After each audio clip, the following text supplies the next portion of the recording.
जय हिंद, लाल सलाम।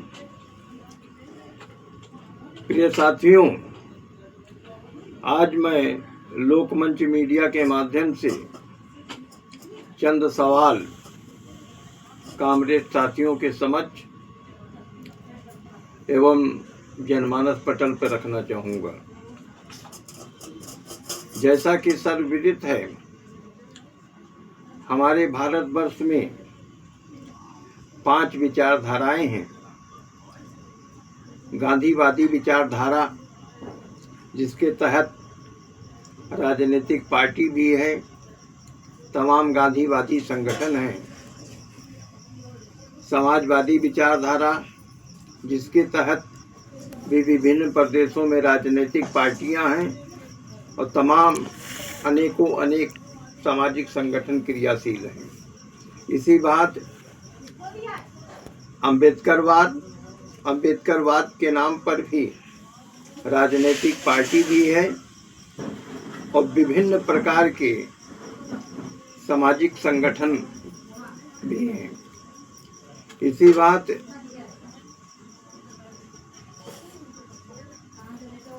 अन्य धार्मिक आधार पर राजनीतिक पार्टी के साथ साथ अनेक धार्मिक संगठन क्रियाशील हैं।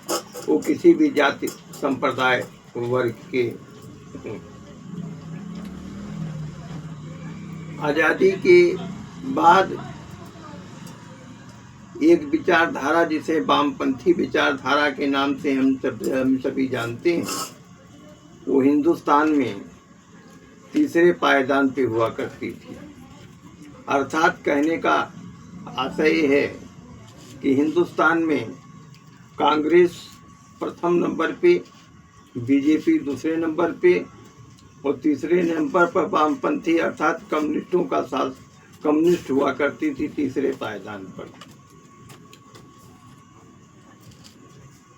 हिंदुस्तान का सबसे बड़ा प्रदेश उत्तर प्रदेश की राजधानी में मार्क्सवादी कम्युनिस्ट पार्टी के नेता बाबू जीएन त्रिवेदी एडवोकेट, जो जिला मंत्री थे जनपद लखनऊ के, उनके नेतृत्व में आए दिन किसानों मजदूरों के उत्पीड़न के सवाल पर, किसानों की समस्याओं के सवाल पर लखनऊ की सड़कों पे किसानों के हाथ में एक डंडे में लगा हुआ लाल झंडा और नारा सुनाई देता था कि धन और धरती बट के रहेगी, भूखी जनता चुप न रहेगी, आवाज़ तो हम एक हैं, दुनिया के मजदूरों एक हों। इस तरह का नारा सुनाई देता था। आए दिन जन सवालों पर वार्ता की जाती थी, लड़ाई लड़ी जाती थी। लेकिन विगत बीते हुए कल के आईने में देखा जाए, या कहिए अतीत के आईने में जब तस्वीर देखी जाती है, तो तीसरे पायदान पर वामपंथी विचारधारा एबी वर्धन सतर सुरजीत सिंह के स्वर्गवास होने के बाद अंतिम पायदान पे आके खड़ी हो गई है। अब उत्तर प्रदेश, हिंदुस्तान का सबसे बड़ा प्रदेश उत्तर प्रदेश की राजधानी में लाल सलाम का नारा सुनाई नहीं देता। अब सवाल खड़ा होता है कि हम वामपंथी लोग जो कम्युनिस्ट विचारधारा रखते हैं, पूरे उत्तर प्रदेश में हर विधानसभा में सैकड़ों की संख्या में हैं, लेकिन उनका नेतृत्व करने वाला कोई नहीं है। किसानों मजदूरों की कोई अगुवाई करने वाला दिखाई नहीं देता। सवाल खड़ा होता है, इसका जिम्मेदार कौन है? या हमारे इस प्रदेश के जो राजनीतिक दल के पुरोधा हैं, जिन्हें बागडोर सौंपी गई है, उनकी शिथिलता अथवा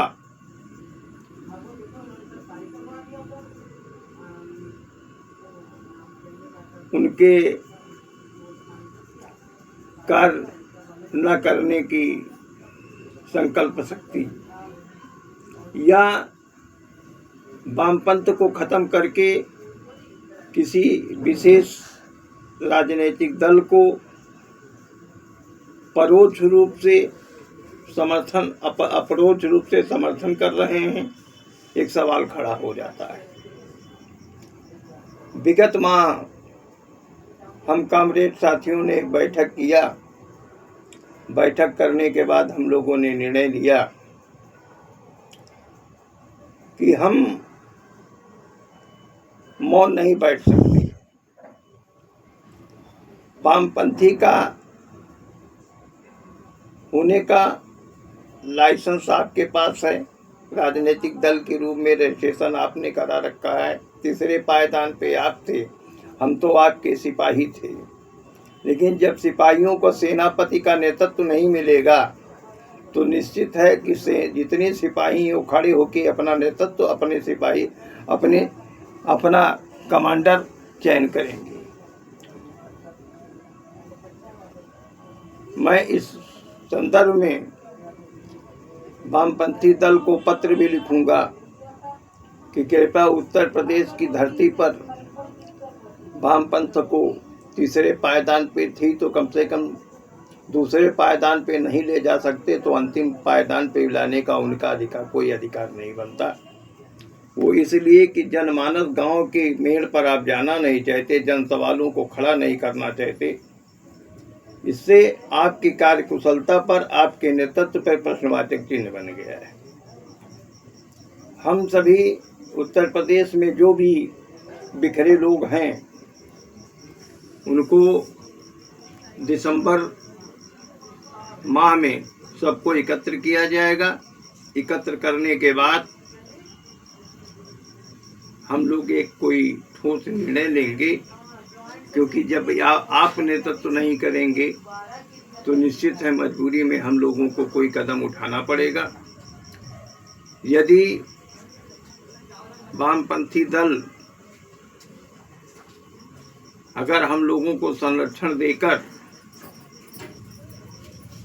गुरु शिष्य परंपरा का निर्वहन करेगी तो उन्हें हम साष्टांग प्रणाम करेंगे, उनके नेतृत्व को हम स्वीकार करेंगे। लेकिन यदि वे हमें अपना शिष्य भी स्वीकार नहीं करना चाहते तो निश्चित है कि जब पानी बहता है तो अपना रास्ता ढूंढ ही लेता है। हम अपने आक्रोश को, अपने इंकलाब को, देश के प्रति समर्पण, जनमानस की पीड़ा जो है उसको अनदेखी नहीं कर सकते। इसलिए हम एकजुट होंगे और शीघ्र ही जन सवालों को लेकर उत्तर प्रदेश की राजधानी लखनऊ में हम दिसंबर के अंतिम सप्ताह में एक कार्यक्रम करके बड़ा सा कार्यक्रम करेंगे। कार्यक्रम करने के बाद एक ठोस निर्णय लेंगे। आवश्यकता पड़ी तो राजनीतिक वामपंथी एवं कम्युनिस्ट विचारधारा पर कोई संगठन अथवा राजनीतिक दल की स्थापना भी करेंगे, क्योंकि हम धृतराष्ट्र की तरह मौन नहीं रह सकते और कुंभकर्ण की नींद में सो नहीं सकते, क्योंकि हमारा पौरुष सभी जगह हुआ है, हमें नींद नहीं आती। हमने भूख को देखा है, तपकती हुई छत को देखा है, प्यास को हमने सहन किया है, अबलाओं की चीखों का अनुभव किया है, किसानों की हमने लाइनें देखी हैं, जाति धर्म वर्ग के नाम पर जो खाइयां पैदा की जा रही उसको हम लोग देख रहे हैं। धर्म के नाम पर शासन सत्ता की प्राप्ति का भी हम लोग आंकलन ही नहीं कर रहे हैं, बल्कि देख रहे हैं। जो कल तक हमारा हिंदुस्तान एक गुलदस्ते के समान था जिसमें रंग बिरंगे फूल खुलते थे, चंद राजनीतिक दलों ने वोट की राजनीति के तहत हमारी एकता को भंग करने का प्रयास कर रहे हैं। जातिवाद की माला पिरोकर शासन सत्ता की प्राप्ति कर रहे हैं। इन सारे तत्वों की मैं भर्त्सना करता हूं, आलोचना करता हूं। एक बार पुनः मैं सभी कामराज साथियों को मैं एकजुट होने का न्योता देता हूं। बहुत ही जल्दी तिथि की सूचना दी जाएगी, हम लोग सब एकजुट होंगे। एक बार हम जो वामपंथी दल हैं उनके अगुआ से बात करेंगे कि वो आप यहाँ के नेतृत्व करता हैं, आप हम लोगों को शिष्य की हैसियत से गुरु धर्म का निर्वहन करें, हम आपके सिपाही की हैसियत से कार्य करने के लिए तत्पर हैं। यदि ऐसा नहीं करते हैं तो निश्चित है कि हम लोग कोई ठोस निर्णय लेंगे। ज़्यादा न कह के एक बार पुनः मैं सभी कामरेड साथियों का हृदय से अभिवादन करता हूँ, उन्हें यथायोग्य प्रणाम प्रेषित करता हूँ। लाल सलाम, जय हिंद, जय भारत।